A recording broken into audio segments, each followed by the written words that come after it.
नमस्कार, आप देख रहे हैं आज तक। मैं हूं आपके साथ रोहित सरदाना।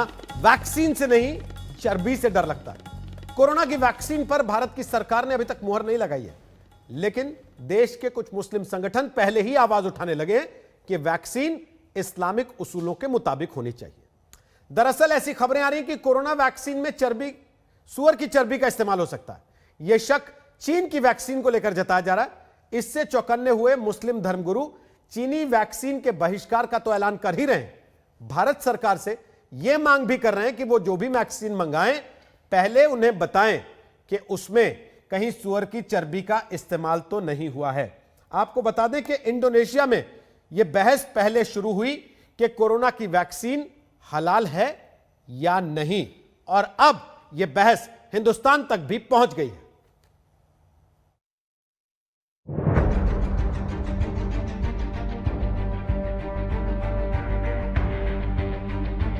कोरोना महामारी का तोड़ हिंदुस्तान कैसे निकालेगा? कौन सी वैक्सीन को भारत सरकार मंजूरी देगी? वैक्सीन कहां से खरीदी जाएगी? ये सारे सवाल अभी भी जवाब के इंतजार में हैं। लेकिन देश में वैक्सीन पर मुहर लगने से पहले ही वैक्सीन पर विवाद उठने लगा है। मुस्लिम संगठनों ने कोरोना वैक्सीन में सूअर की चर्बी के इस्तेमाल को लेकर शक जताया है। बुधवार को मुंबई में इस्लामिक संगठनों की एक बैठक हुई। इसमें ऑल इंडिया सुन्नी जमीयत उलेमा और रजा अकादमी के लोग शामिल हुए। इस दौरान वैक्सीन में सूअर की चर्बी के मसले पर चर्चा हुई। धर्मगुरुओं ने इस्लाम के मुताबिक सूअर की चर्बी के इस्तेमाल को हराम बताया।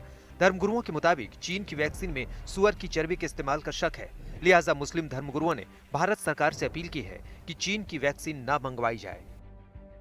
हुकूमत हिंद से भी हमारी गुजारिश है कि चाइना ने जो वैक्सीन बनाया है, जिसके ताल्लुक से ये है कि उसमें सूअर के अज्जा इस्तेमाल किए गए हैं, उसको हरगिज़ ना मंगाए।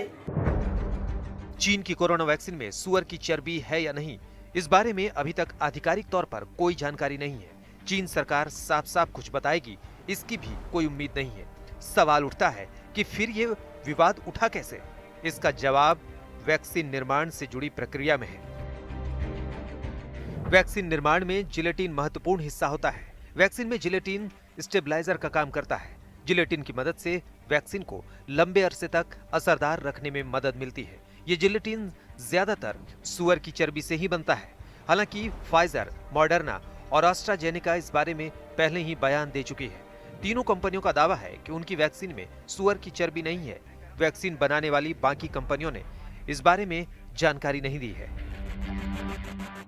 जाहिर है, चीन के तौर तरीकों और इतिहास को देखते हुए मुस्लिम धर्मगुरुओं को पूरा शक है कि उसकी वैक्सीन में सूअर की चर्बी का इस्तेमाल किया गया है। लिहाजा मुसलमानों को चीनी वैक्सीन से बचने की सलाह दी जा रही है। तो ऐसी चीज़ें जो सूअर के किसी भी अज्जा से बनाई गई हों, वो इस्लाम में ऐसी चीज़ों का इस्तेमाल करना हराम है। तो ऐसी वैक्सीन जो भी कंपनियां बना रही हैं, उनको जो है सूअर के मांस से जो है परहेज़ करना चाहिए। और भी दूसरी बहुत सारी चीज़ें हैं, उनसे वैक्सीन तैयार हो सकती है, लेकिन इससे परहेज़ करने की ज़रूरत है। हालांकि मुस्लिम धर्मगुरुओं में इस बात पर एक राय नहीं है। कुछ लोगों का मानना है कि कोरोना जैसी भीषण महामारी के सामने धार्मिक नियम कायदे जिंदगी बचाने के आड़े नहीं आने चाहिए। लिहाजा वैक्सीन में सूअर की चर्बी के मसले को बेवजह का विवाद बताया जा रहा है। तमाम हजरात से ये अपील करता हूँ, इस कोरोना वबा से निपटने के लिए आप हजरात वैक्सीन ज़रूर लगवाएं। और किसी भी जिस तरीके की लोग भ्रम पैदा कर रहे हैं, गुमराही और इस तरीके की अफवाहें उड़ा रहे हैं, तो इसके ऊपर कतई ध्यान न दें और आप WHO की जो गाइडलाइन है उसके ऊपर अमल करें। तो अगर कोरोना बीमारी इस कोरोना वैक्सीन से दूर होती है और खुदा न करे इसमें सूअर की चर्बी के कुछ अज्जा दवा के तौर पर मिलाई भी गए हैं, तब भी इस्लाम और शरीयत ये कहती है कि पहले इंसान की, मरीज़ की जान बचाओ। और अगर इसी वैक्सीन से जान बचती है तो जान बचाना फ़र्ज है। वैक्सीन में क्या हराम है, क्या हलाल है, इससे देखने की ज़रूरत नहीं है। इस्लाम के नाम पर वैक्सीन में विवाद खड़ा हुआ तो हिंदूवादी नेता भी मैदान में कूद पड़े। वैक्सीन बनी है और पूरे विश्व की नज़र हिंदुस्तान के ऊपर। हिंदुस्तान के ये पहल, मोदी जी को धन्यवाद देना चाहिए। उलेमाओं को सूअर के मांस से बनी हो चाहे गधे के मांस से बनी वैक्सीन आ गई है ना। बात सिर्फ चीनी वैक्सीन तक होती तो शायद फिर भी ठीक था, क्योंकि भारत सरकार के चीन से वैक्सीन खरीदने की संभावना नहीं के बराबर है। लेकिन अब ये मांग उठने लगी है कि जो भी वैक्सीन लगाई जाए उससे पहले सरकार उलेमाओं को बताए कि उसमें क्या क्या मिलाया गया है। अगर ये मांग जोर पकड़ती है तो जाहिर है सरकार के सामने एक नई चुनौती खड़ी हो जाएगी। मुंबई से मुस्तफा शेख, देवबंद से पिंटू शर्मा, सहारनपुर से अनिल भारद्वाज और लखीमपुर खीरी से अभिषेक के साथ आज तक ब्यूरो। तो आपको बता दें, हमारे साथ मौलाना नदीमुद्दीन इस वक्त लाइव मौजूद हैं, जो प्रेसिडेंट हैं ऑल इंडिया उलेमा काउंसिल के। हमारे साथ सुमैया राणा है, जो बेटी हैं शायर मुनव्वर राणा की। हमारे साथ मौलाना फैयाज अहमद बरकती होंगे, फाउंडर प्रेसिडेंट हैं सुन्नाह इस्लामिक फाउंडेशन के और रजा एकेडमी के मेंबर हैं। हमारे साथ मोहसिन रजा होंगे, मिनिस्टर हैं, उत्तर प्रदेश सरकार के मंत्री हैं। और हमारे साथ सुबही खान होगी, वो वकील हैं और एक्टिविस्ट हैं। सबसे पहले मौलाना नदीमुद्दीन, मेरा आपसे सवाल है, ये बहस लाइफ सेविंग वैक्सीन पर दीन की बहस क्यों करनी पड़ रही है? आखिर ऐसा क्या हो गया है? देखिए, मैं आपसे कहना ये चाह रहा हूं कि चाइना या जिस कंपनी ने वैक्सीन तैयार किया है, अभी उन्होंने कहा ही नहीं कि उसके अंदर सुअर की चर्बी है। और जेलेटिन, जरूरी नहीं कि सुअर की चर्बी से ही जेलेटिन का इस्तेमाल होता हो। तो अभी तय नहीं है, तो उस पर बहस करना बेमाने है। और ये भी बात सही है कि सुअर की चर्बी से अगर वैक्सीन तैयार हो रहा है तो इस्लामी नुक्ते नजर से सुअर का किसी भी पार्ट का इस्तेमाल करना जायज नहीं। मगर सरकार इस पर हंगामा खड़ा करने की जरूरत नहीं है। अभी तो वैक्सीन आया ही नहीं। मैं कहता हूं कि कोरोना के नाम पर क्यों ढिढोरा पीटा जा रहा? बिहार के इलेक्शन में कोरोना कहाँ था? हैदराबाद के इलेक्शन में लाखों लोग जमा हो जा रहे हैं, कोरोना कहाँ है? बंगाल में अमित शाह लाखों लोगों को जमा कर रहे हैं। ये क्या है कोरोना? अभी तक कोरोना की बीमारी से जो लोग सही हुए हैं, बगैर वैक्सीन के सही हुए, तो उन्होंने कौन सा ट्रीटमेंट लिया है, ये भी बताने की जरूरत है। तो ये कोरोना वैक्सीन में अगर कोरोना वैक्सीन सुअर की चर्बी से इस्तेमाल हो रहा या ऐसा बनाया जा रहा, तो जरूरी है कि ये दो अलग अलग चीजें हैं। मुसलमानों के नुक्ते नजर से, दो अलग अलग चीजें हैं मौलाना साहब, दो अलग अलग हैं। चीजें हैं। एक, वैक्सीन किस चीज से बन रही है, किससे नहीं, और दूसरा, वैक्सीन की जरूरत भी है या नहीं। आपकी बातों से तो लग रहा है आप इस बात को मानने वाले हैं कि वैक्सीन की जरूरत क्या है। जब रैलियां हो रही हैं, चुनाव हो रहा है, सब कुछ देश में ठीक ठाक चल रहा है, तो वैक्सीन की जरूरत ही नहीं, लोग अपने आप ठीक हो रहे हैं। तो हाँ, बिल्कुल, मैं बिल्कुल कह रहा हूँ। मैं कह रहा हूँ कि भीड़ में लाखों भीड़ जमा किए, कितनों को कोरोना आया। हैदराबाद में अमित शाह की रैली में लाखों मर गए, तो वैक्सीन नहीं बनना चाहिए फिर? दुनिया में जो इतने लाखों लोग मर गए, वैक्सीन की जरूरत नहीं है? लाखों लोगों तो और सारी बीमारियों से मरे, एड्स से भी मरे, बहुत सारे लोग एक्सीडेंट से तो भी उनके मरे, इलाज नहीं है क्या बहुत सारी दुनिया में? बीमारियों से उनके इलाज नहीं होते हैं क्या दुनिया में? एड्स का इलाज नहीं है होता दुनिया है में? यार। कैंसर से मरता है आदमी, मैं कह कैंसर का रहा हूँ इलाज कि नहीं है होता दुनिया है। में? नहीं, देखिए, मैं वैक्सीन आए ना आए, अगर वैक्सीन सुअर के चर्बी से आता है तो ऐसे वैक्सीन की इस्लाम इजाजत नहीं देता। मेरा मौलाना ओपिनियन है, साहब, ये मेरा थॉट है, मेरी सोच है। मौलाना साहब, अब आप मानो ना मानो, सऊदी अरब की फतवा काउंसिल वो ये कह रही है कोरोना वायरस की वैक्सीन मुसलमानों के लिए जायज है, भले इसमें पोर्क जिलेटिन हो। देखिए सऊदी अरब क्या कहता है उसके लिए मुझे बहस करने की जरूरत नहीं है। सऊदी अरब कहता है, वो सऊदी अरब जिम्मेदार है। नहीं, तो मैं वो गलत भारत के कहता है बारे क्या? में कह रहा हूँ। वो गलत कह रहे हैं क्या? सऊदी छोड़ दीजिए, सऊदी क्या कहता है, सऊदी के अरे बारे मैं में तो ये बहस पूछ मत रहा हूँ, वो करिए गलत ना। कह रहे हैं क्या? बहस करिए सुअर की चर्बी में, बिल्कुल गलत है। इस्लाम में है मौलाना सुअर हराम है, साहब, यूएई बात खत्म। की फतवा तो काउंसिल सऊदी कह अरब रही क्या कहता है, इस मौलाना पर साहब, बहस यूएई करने के की लिए फतवा आपके काउंसिल ये चैनल कह पर रही नहीं हूँ। है, यूएई की फतवा काउंसिल अगर ये कह रही है कि जिलेटिन भी हो तो भी कोई बात नहीं, इलाज के लिए जरूरी है तो लगवाया जाए, आप वो गलत कह रहे हैं जो क्या? कहते हैं वो कहते रहे, उनसे मेरा इत्तेफाक नहीं। मेरा ये कहना है अभी तक कोरोना वैक्सीन में ये तय नहीं हुआ कि सुअर की चर्बी है। अगर तय हो जाएगा कि सुअर की चर्बी से ही बनाया जाएगा तो हम इसको अवॉइड करने की अपील करें। सुमैया राणा बोलिए, जिस चीज का पता नहीं है अभी, जो चीज बाजार में अभी आई नहीं है, जिसके लिए मौलाना साहब खुद कह रहे हैं कि अभी इसका कुछ पता नहीं है, उसके लिए पहले से यह तय करके बैठ जाना जायज है क्या कि नहीं इसमें ऐसा होगा तो हम ऐसा नहीं होने देंगे? क्या यह उचित है? और क्या कोरोना को सिरे से खारिज कर देना चाहिए कि साहब कुछ नहीं है, जब लाखों लोग रैली में जा रहे हैं, कोई नहीं मर रहा, किसी को नहीं हो रहा, तो फिर ठीक है, फिर क्या जरूरत है वैक्सीन की? रोहित जी, दो बातें हैं। एक तो दो मिसाल आपने अभी दी, सऊदी अरब और यूएई के बारे में आपने कहा, तो मैं एक थोड़ी सी जानकारी बढ़ा दूं यहाँ पर कि यूएई हमारा धर्म नहीं तय करेगा, ना सऊदी अरब करेगा। हमारा धर्म हमको कुरान और हदीस से मिला है, हम उस पर चलेंगे। अगर कोई फैसला आज की तारीख में सऊदी अरब गैर इस्लामी करता है तो ये पूरी दुनिया का मुसलमान उसे एक्सेप्ट नहीं करेगा। ये अलग बात है कि वो मरकज है हमारे दीन का, हम वहां जाते हैं हज और उम्रा वगैरह करने, वो एक अलग बात है। लेकिन वहां की जो अब जो लोग जो वहां पर रूल कर रहे हैं वो हम ही आप में से हैं। यूएई की फतवा काउंसिल से आया, मैं दुरुस्त कर देता हूं उसको, सऊदी से अभी नहीं आया। मैं और आगे बता, पहले सऊदी अरब का। हाँ। अब यूएई में तो जो कुछ हो रहा है वो बिल्कुल, यूएई में तो जो कुछ हो रहा है वो दुनिया देख रही है, जो पूरी तरह गैर इस्लामी है। अब मैं एक बात ये कहना चाहती हूँ कि मौलाना साहब का शायद कहने का मकसद ये था जो मैं अब कहने जा रही हूँ कि कोरोना हमेशा जब निकलता है तो मुसलमानों को क्यों टारगेट करता है। कोरोना अगर है बहुत ज्यादा है तो इन सब भीड़ में जो जब रैलियां हो रही होती हैं, जब इलेक्शंस हो रहे होते हैं तो क्यों नहीं सफर करता है। अब आकर के आपने कोरोना पे ये बहस बैठा दी कि इसमें कुछ मुसलमान ये कह रहे हैं, कुछ ये कह रहे हैं, और एक आपने भगवाधारी महिला को दिखा दिया कि वो क्या बता रही है कि मोदी जी ने बहुत बड़ा तीर मार दिया। रजा फाउंडेशन कहलाता है एक संगठन, अगर इस्लाम में चिट्ठी लिखी है। इंडोनेशिया में ऑलरेडी इस पे बहस चल रही है कि वैक्सीन हलाल होगी या नहीं होगी। ये कोई मैं अपने घर से थॉट लेके नहीं आया हूं, मुझे कोई शौक नहीं है इस बात का कि कोई वैक्सीन लगवाए या ना लगवाए। अगर दुनिया भर में एक रिसर्च चल रहा है सुमैया जी, जो बहस चल गई है रोहित जी। हाँ बोलिए ना जी, बोलिए। मैं ये कह रही हूं कि सीधी सी एक बात है कि सुअर हो या शराब हो या तमाम कोई भी इसमें चीजें जो हराम है हमारे दीन में, वो हमको किसी भी हाल में नहीं कंज्यूम करनी है। अब रही बात ये कि सुअर की चर्बी से बनी या उसको प्रिजर्व करने के लिए कोरोना वैक्सीन बनी है, तो ये अब मुसलमान का अपना फैसला है कि वो उसको लगवाते हैं या नहीं लगवाते हैं। उसके लिए जबरदस्ती मेरे ख्याल से नहीं होनी चाहिए। आपको ये किसने बताया कि सुअर की चर्बी है वैक्सीन में? जी, ये कहीं से आया, आपके पास जानकारी आई ऑफिशियल? मुझे नहीं पता, मैंने तो आपकी रिपोर्ट पढ़ी। हमारी रिपोर्ट में कहीं नहीं लिखा। जी, मेरे पास हमारी रिपोर्ट में भी यही है, इसमें लिंक दिया हुआ है। हमारी रिपोर्ट में भी यही है कि एक अफवाह है, अफवाह को लेके कुछ संगठनों ने बाकायदे फतवे निकालने शुरू कर दिए और कहना शुरू कर दिया कि नहीं ये वैक्सीन हराम होगी। क्या ये जायज है इस तरीके से? कुछ कंट्रीज इस पर रिसर्च कर रही है कि बिना ना रोहित जी, इसमें यह भी लिखा है आपकी रिपोर्ट में कि कुछ कंट्रीज इस चीज के लिए प्रेशर भी डाल रही हैं, चाहे वो सऊदी अरब हो या और भी कंट्रीज हो, कि बिना सुअर की चर्बी की वैक्सीन बननी चाहिए। इसका मतलब कि कहीं ना कहीं थोड़ा बहुत इसका इस्तेमाल हुआ होगा, और नहीं हुआ है तो ये सबसे बड़ी खुशी की बात तो हम लोगों के लिए है, क्योंकि ये खतरा तो हम लोग झेलेंगे।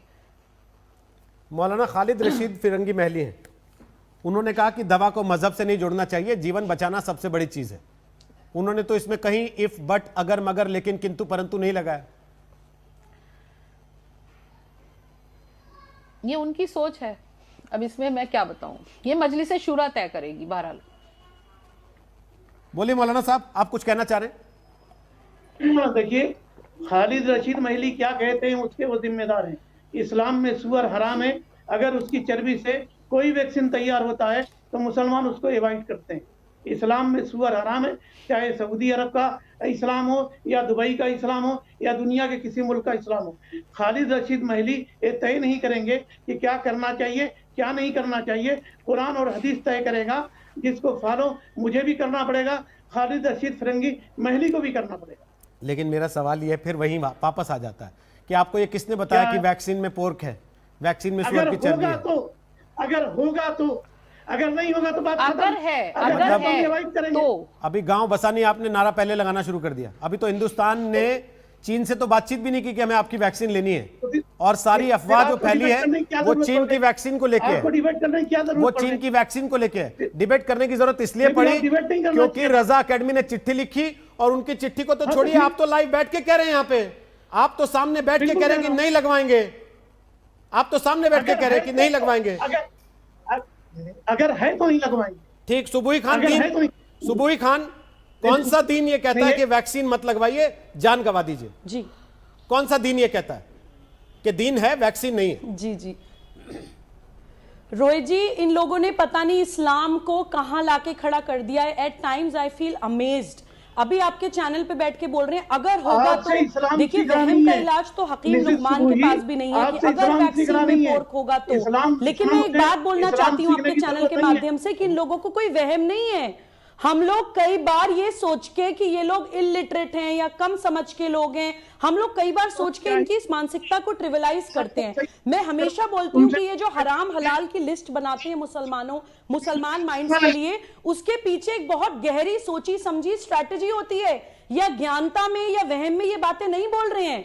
ये प्लीज चिल्लाना बंद करें। तो मैं ये बोलना चाहूंगी, कभी सैनिटाइजर हराम है, कभी पोलियो की ड्रॉप्स पिलवाना हराम है, कभी कोरोना की वैक्सीन हराम है। देखिए इसके पीछे ये साजिश है रोहित जी, ये मुस्लिम माइंड की सोचने समझने की क्षमता खत्म कर देना चाहते हैं। उसको क्या करना है वो भी ये बताएंगे, क्या नहीं करना है वो भी ये बताएंगे, क्योंकि इनको मुसलमान को सिर्फ एक इस्लामिक स्टेट बनाने के लिए हेड काउंट की तरह इस्तेमाल करना है।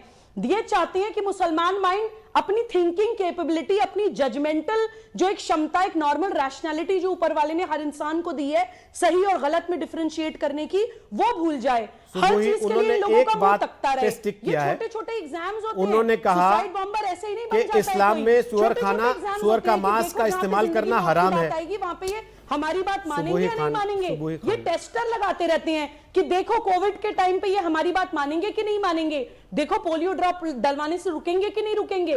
जब आप बिल्कुल दिमाग को हाईजैक कर लेंगे और ज़ॉम्बीज और रोबोट्स बना देंगे, उसके बाद ही तो आप उनको टेररिस्ट बना पाएंगे। इसलिए मैं बोलती हूँ रोहित जी, सिर्फ आतंकवादी संगठनों को टारगेट करके हम इस प्रॉब्लम का हल नहीं ढूंढ सकते। हमें ऐसे संगठनों को भी मैपिंग करनी है, उन्हें पहचानना है जो मुसलमान बच्चे को हाईजैक करने की कोशिश करते हैं, एक मुसलमान माइंड की रैशनैलिटी खत्म करने की कोशिश करते हैं, उन्हें दुनिया से अलग बनाते हैं। ठीक। अगर दुनिया कोविड की वैक्सीन लगा रही है तो ये नहीं लगवाएंगे। ओके। कौन सा लॉजिक है? ओके। बेसिक ह्यूमन इंस्टिंक्ट होती है, ह्यूमन सर्वाइवल। ओके। अल्लाह ने जिसने पूरी दुनिया बनाई है, ये भी कहा गया है रोहित जी कि अगर कहीं आपकी जान पे बन जाए, मरने की नौबत आ गए, तो आप सुअर का गोश्त भी खा सकते हैं। Pork can be eaten also, जान बचाने के लिए। कैसे आप कौन कौन से लॉजिक देते हैं आप? ठीक, सुमैया राणा बोलिए।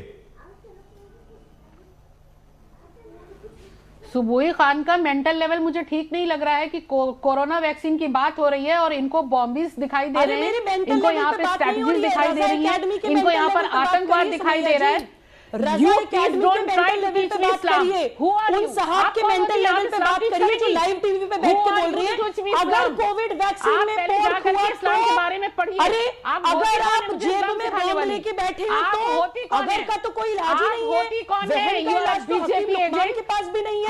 क्या चाहते हैं आप क्या चाहते हैं? मुसलमान कौम को गर्त में धकेल देना चाहते हैं। एक एक करके बोलिए ना। सुबोही खान, एक सेकंड एक सेकंड रुकिए ना, रुकिए प्लीज दोनों रुक जाइए। एक सेकंड सुबोही खान, एक सेकंड रुकिए। सुबोही खान एक सेकंड रुकिए। सुमैया जी आप भी रुकिए एक सेकंड। सुबोही खान, सुमैया राणा एक सेकंड रुक जाइए दोनों प्लीज। सिविलाइज तरीके से बात कीजिए ना। सुबोही आप बोल रही थी, सुमैया राणा सुनती रही, आपकी सारी बातों को उन्होंने सुना, आपने जो कुछ भी कहा उन्होंने सुना, ऐतराज जताया जब उनके बोलने का मौका आया। आप भी ऐतराज जताइए जब आपके बोलने का मौका वापस आए। उनकी बात तो सुनिए, कम से कम उनका तर्क सुनिए। अगर आपको वो कुतर्क लगता है तो आप अपने तर्कों से खारिज कीजिए, लेकिन उनकी बात सुनिए।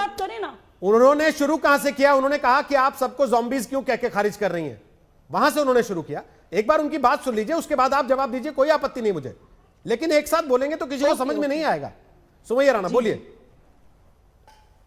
एब्सोल्युटली। मैं ये कह रही हूं कि इस तरीके से बैठ करके एक नॉर्मल कोरोना वैक्सीन के ऊपर अगर बातचीत हो रही है और एक महिला जो अपने आप को सुबोही खान लिखती हैं, वो ये कहती हैं कि इस तरीके से तैयार किए जा रहे हैं आतंकवादी, यहाँ पर इस्लामिक स्टेट बनाने की कोशिश की जा रही है, उसको मेंटल लेवल उसका वीक कहा जाएगा कि नहीं कहा जाएगा? आपके पास तर्क नहीं है बात करने को। आप बैठ करके मोदी भक्तों वाली बात करेंगी, फिर आप ये भी कोशिश करेंगी कि आप हमें इस्लाम के मायने बताइए। आपको शर्म नहीं आती इस तरीके की बातें करते हुए? आप यहाँ पर बैठ करके कोरोना के बारे में बात करिए, ना कि आप ये बताइए कि कौन इस्लामिक स्टेट बनाने जा रहा है, कौन गैंग लीडर है और कौन क्या है। आपको हर वक्त आतंकवादी स्ट्रैटेजी और बॉम्ब्स इसके बाहर नहीं ये दुनिया दिखाई देती है, क्योंकि आपको फीड ही किया जाता है और आप उसी फीडबैक को लेके आकर यहाँ बैठ करके अपना चेहरा लेकर के और फालतू की बकवास करती हैं। अब देखिए सुमैया जी, आपको मैंने मौका दिया कि आप तर्क की बात करें, भी बोलिए, आप आप उसमें पर्सनल पॉइंट स्कोर बोलिए। करने की कोशिश कर रहे हैं एक दूसरे के ऊपर निजी टिप्पणियां करके। अगर आप एक बड़े पर्सपेक्टिव को लेके बड़े कॉन्टेक्स्ट में बात करने के लिए बैठे हैं तो कम से कम उस बड़े कॉन्टेक्स्ट में बात करें बजाय एक दूसरे पर छींटाकशी करने के। सुबुह खान, अगर आप बड़े पर्सपेक्टिव में जवाब देना चाहती हैं मैं आपके पास आता हूं, लेकिन अगर आप उस छींटाकशी का जवाब देना चाहती हैं तो वो जायज नहीं होगा। मुझे लगता है कि इससे आगे बढ़ना चाहिए। बहस इस बात पे है जी कि भाई पहले पोलियो की वैक्सीन नहीं लगवाने दी गई, वर्षों तक ये कह के कि असल में ये जिस काम के लिए लगाई जा रही है उस काम के लिए नहीं है, ये किसी और चीज के लिए, जिसकी वजह से एक पूरी पीढ़ी ने उसका दंश झेला। क्या कोरोना के समय में भी वैसी अफवाहें फैलाई जा रही हैं जानबूझ के, जिसमें किसी को पता तक नहीं है अभी, उसके पहले ही अगर लगा हुआ है कि अगर ऐसा होगा तब देखेंगे? बोलिए सुबुह खान। फिर उसके बाद रजा अकेडमी से हमारे साथ आ गए, उनके पास चलेंगे। बोलिए सुबुह जी रोहित जी, बिल्कुल पर्सनल छींटाकशी को इग्नोर करते हुए बड़े पर्सपेक्टिव पे ही बात करना चाहूंगी, क्योंकि करोड़ों लोग मुझे सुन रहे हैं। एक समय था जब मैं भी ये सोचा करती थी कि शायद ये लोग अज्ञानता में ऐसा करते हैं या कम शिक्षा के कारण ऐसा करते हैं या शायद इग्नोरेंस में ऐसा करते हैं, लेकिन मैं आतंकवाद पे बहुत गहन डिटेल स्टडी कर रही हूं रोहित जी। ये साइकोलॉजिकली मुस्लिम माइंड को डेड बनाने के लिए, मुसलमान माइंड की रैशनैलिटी खत्म करने के लिए इस तरह के बेहुदा और इलॉजिकल फतवे देते हैं। एक भी मौलाना, एक भी इस्लाम का जानकार मुझे लॉजिक से कन्विंस कर दे कि पोलियो की ड्रॉप डलवाना एक मुसलमान के लिए मना क्यों है, कोविड की वैक्सीन लगवाना एक मुसलमान के लिए मना क्यों है। इन्होंने तर्क दिया कि उसमें पोर्क हो सकता है, जब इस्लाम की बिलीफ के हिसाब से यह कहा जाता है कि इंसान की जिंदगी बताने के लिए आप पोर्क खा भी सकते हैं अगर कहीं पे कुछ अवेलेबल नहीं है और ह्यूमन सर्वाइवल सबसे पहले जरूरी है। तो आप कौन से लॉजिक के साथ इस तरह के वाहियात फतवे लाते हैं? उसके पीछे सिर्फ यही लॉजिक है रोहित जी कि ये छोटे-छोटे जहां से आया एग्जाम्स होते हैं ये देखने के लिए कि क्या मुसलमान माइंड हमारे हिसाब से कंट्रोल हो पा रहा है या नहीं। आपका ये मानना है सुबुह खान कि ये मुसलमानों को पीछे रखने की एक साजिश है? तो मैं मुस्लिम बच्चों से भी अपील करती हूँ कि प्लीज उस मानसिकता से बाहर आइए, अपना माइंड बुद्धि अप्लाई करिए जो ऊपर वाले ने हमें अप्लाई करने के लिए दी है। ओके, फतवा जहां से आया वो थी रजा अकेडमी, जिसने कहा पहले हमारे मुफ्ती चेक करेंगे, उसके बाद तय होगा कि वैक्सीन लगवाना है कि नहीं। अब सवाल ये कि दुनिया भर के लोग ये पूछ रहे हैं वैक्सीन कब आएगी, और हमारे यहाँ लोग ये पूछने लगे हैं कि वैक्सीन में ये चीज तो नहीं है, वो चीज तो नहीं है। और दूसरा, वैक्सीन लगानी है या नहीं लगानी ये डॉक्टर तय करेगा या मुफ्ती तय करेंगे। तो ब्रेक के बाद एक बार फिर से आपका स्वागत है। वैक्सीन से नहीं चर्बी से डर लगता है, कोरोना वैक्सीन में सूअर की चर्बी है या नहीं? यह सवाल सिर्फ भारत में नहीं बल्कि दुनिया भर के मुसलमानों के बीच गहमा गहमी का सबब बना हुआ है। कई इस्लामिक देश और संगठन इस बात पर सवाल उठा रहे हैं कि कोरोना वैक्सीन उनके धर्म के मुताबिक है या नहीं, क्योंकि अगर इसमें सूअर की चर्बी का इस्तेमाल हुआ है तो यह इस्लाम के खिलाफ है।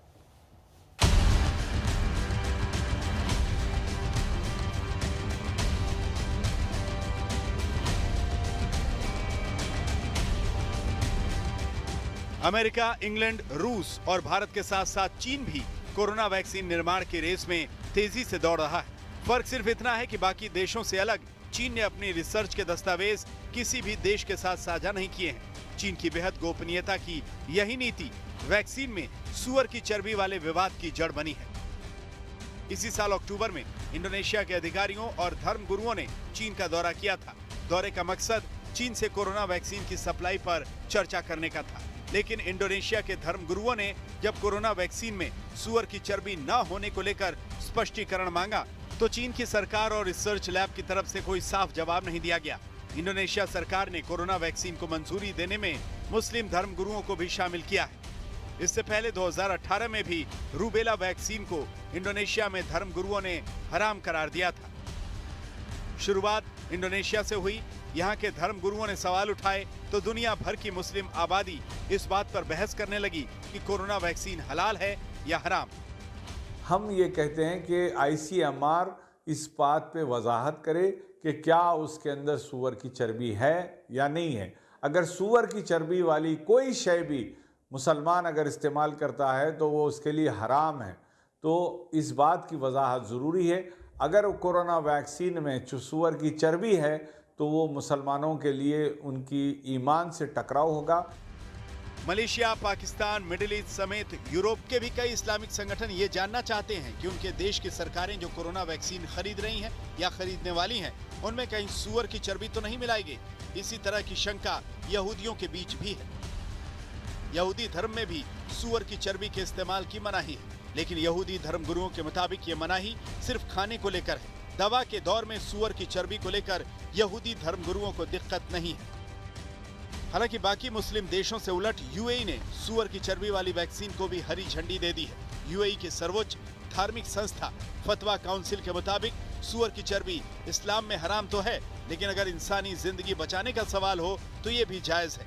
लिहाजा अगर कोई इस्लामिक विकल्प नहीं मिलता तो मौजूदा कोरोना वैक्सीन लेने में यूएई के मुसलमानों को कोई भी परहेज नहीं होगा। हैदराबाद से आशीष के साथ आज तक ब्यूरो।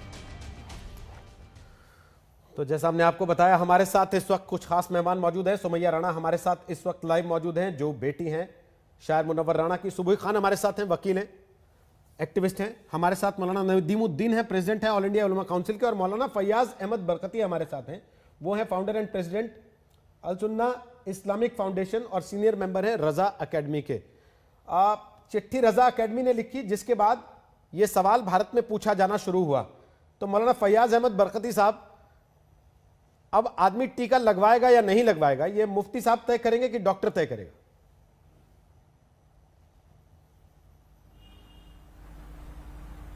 जी देखिए, अभी जो रिपोर्ट आपने चलाई जिसमें इंडोनेशिया और दीगर मुस्लिम कंट्रीज़ का भी जिक्र आपने किया कि इंडोनेशिया के गवर्नमेंट के डेलीगेशन ने चीन का दौरा किया और वहाँ पर उन्होंने उसके ताल्लुक से एक जो है रिपोर्ट मांगी कि वेदर वो जो वैक्सीन है is it free from pork और नॉट।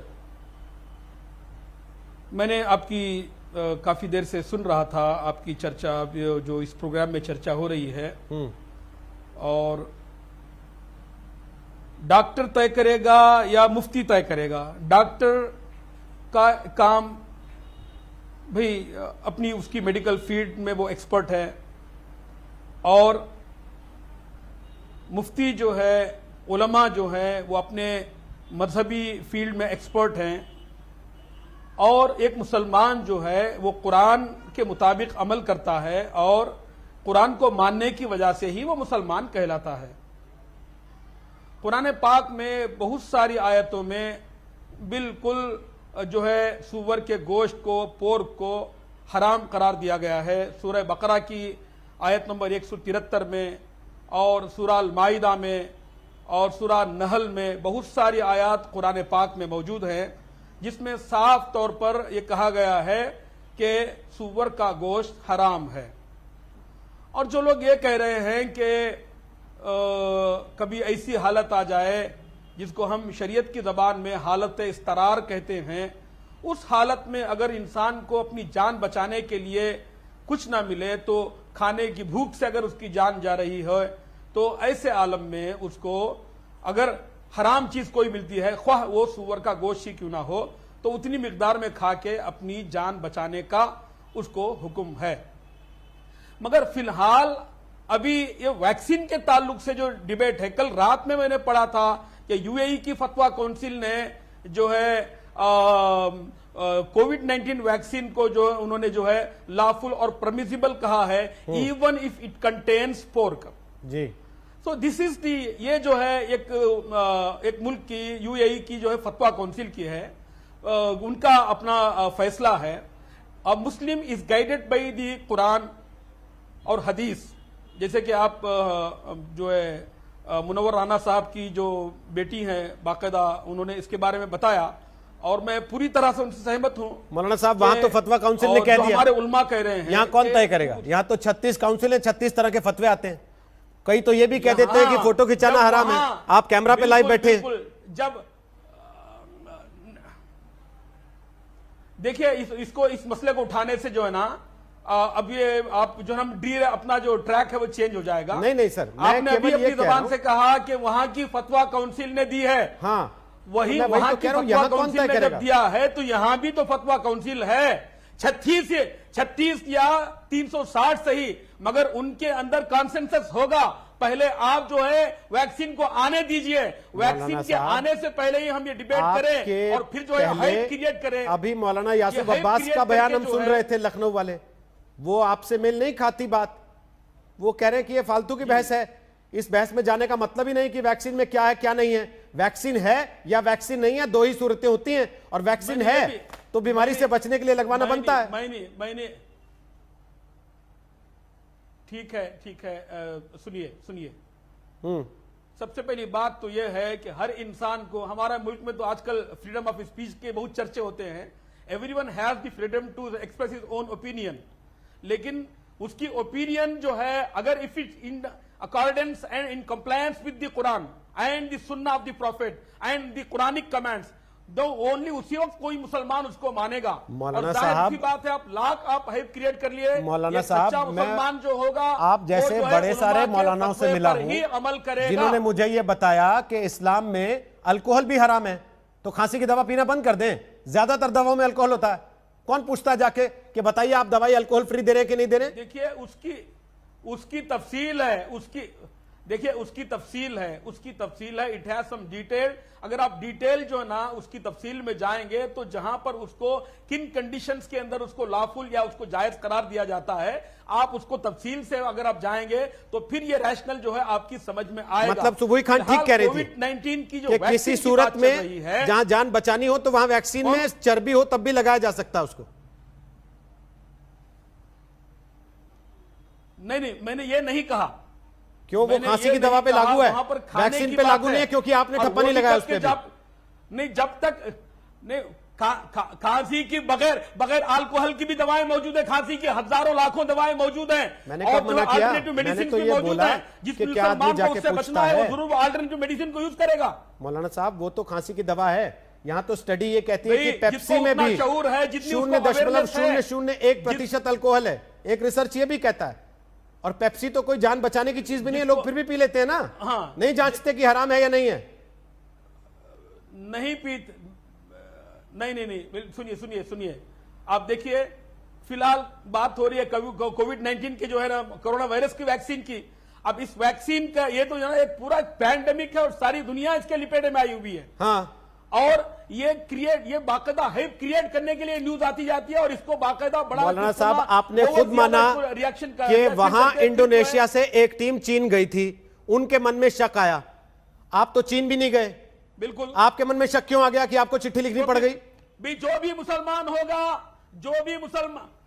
मुसलमान होगा उसको शक आएगा ही। अरे तो हिंदुस्तान तो चीन से वैक्सीन ले भी नहीं रहा सर, तो ये शक आप क्यों फैला रहे हैं फिर?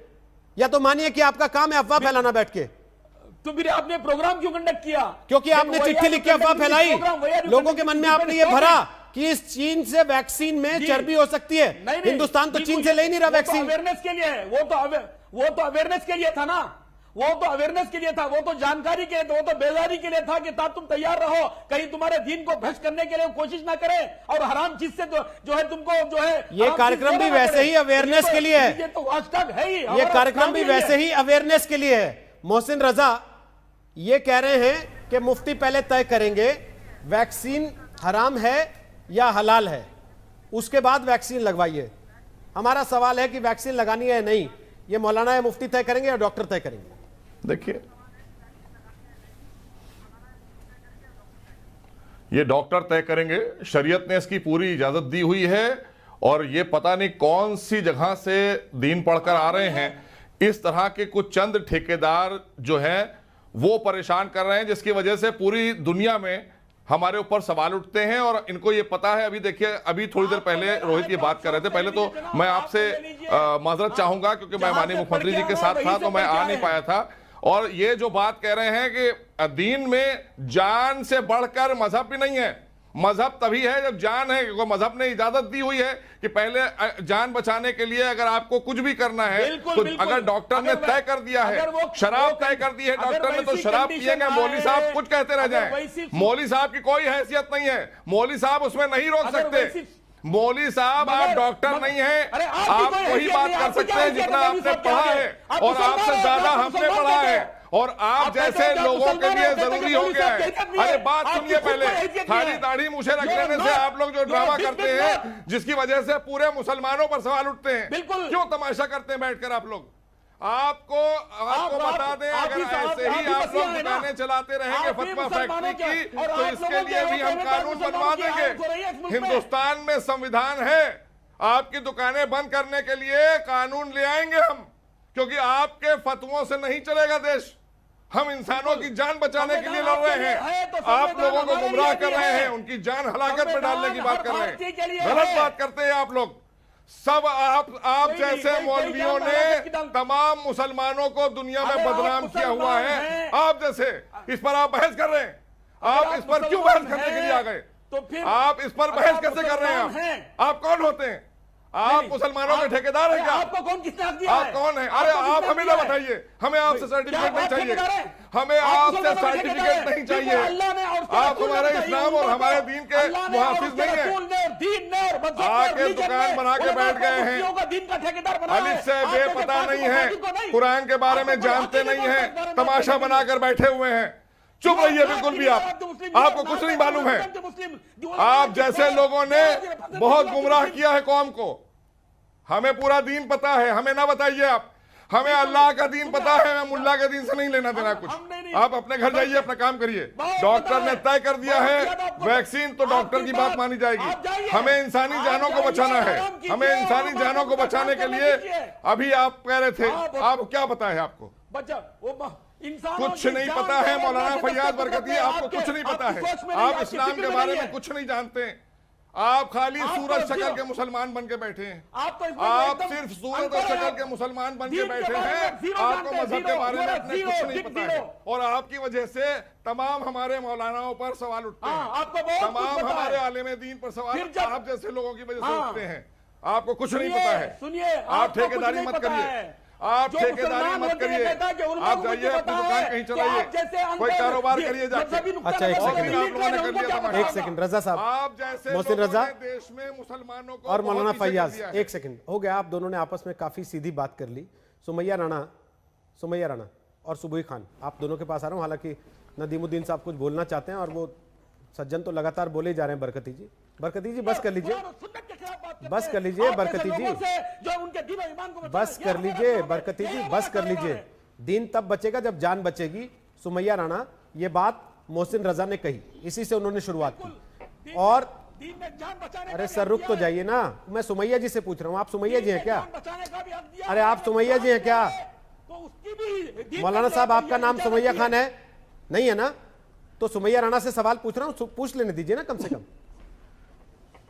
उनसे बात कर लेने दीजिए। थोड़ा बहुत देर से सुन रही हैं, प्लीज। शुक्र, आपने इजाजत दे दी कम से कम, धन्यवाद आपका।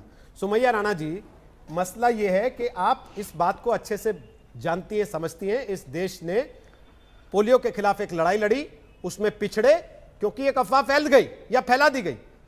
वैसा ही अगर कोरोना के साथ भी हुआ और 5 साल 7 साल 10 साल बाद आपको पता लगा कि नहीं वो तो अफवाह थी, तो क्या पीढ़ियां आपको माफ करेंगी आने वाली, या इन मौलाना साहब को माफ करेंगी? देखिए रोहित जी, मुझे लगता है थोड़ी जल्दबाजी है। एक तो ये कि आईसीएमआर की रिपोर्ट आ जाए पूरी तरीके से, उसके बाद इस बहस को आगे बढ़ाया जा सकता था, एक चीज। दूसरी चीज मैं ये कह रही हूँ कि आलिम दीन हो या मजलिस शूरा कमेटी हो या जहां से फतवे आते हैं वो किसी सवाल का जवाब देंगे। मसलन हमने कुछ पूछा, वो उसका जवाब देंगे। उनके जवाब को मैं फॉलो करूं ना करूं, ये मेरा एक अपना पर्सनल मैटर होगा, ठीक है। तो मेरा मकसद ये है कि आप कह रहे हैं कि जब जान बचेगी तब दीन बचेगा। मैं कहती हूँ जब ईमान बचेगा तब दीन बचेगा। जब हमारे अंदर दीन होगा तभी तो ईमान बचेगा। सुमैया जी, तो एक मुसलमान होने तो जान बचने के बाद की बात है ना, तो मैं इसको पूरी तरह कंडम मरे हुए आदमी का क्या ईमान है? ईमान तो आखिर तक, हमारे वहाँ का नहीं, आप समझे नहीं।